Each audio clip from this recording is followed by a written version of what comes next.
കിനാവുകളെല്ലാം കാലം നുള്ളിയെറിഞ്ഞപ്പോൾ ദൂരെ നിന്നും തെന്നൽ ഒരു ശോകനിശ്വാസമായി തളിർച്ചൂടുന്ന ജീവന്റെ ചില്ലയിലെ രാക്കിളി പാടാത്ത യാമങ്ങളിൽ ആരോ വന്നെൻ കാതിൽ ചൊല്ലി തേങ്ങും നിന്റെ മൊഴി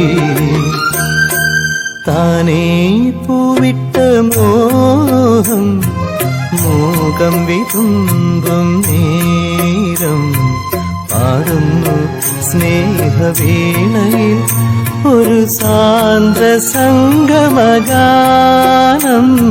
ശാന്തനുംബരമായി.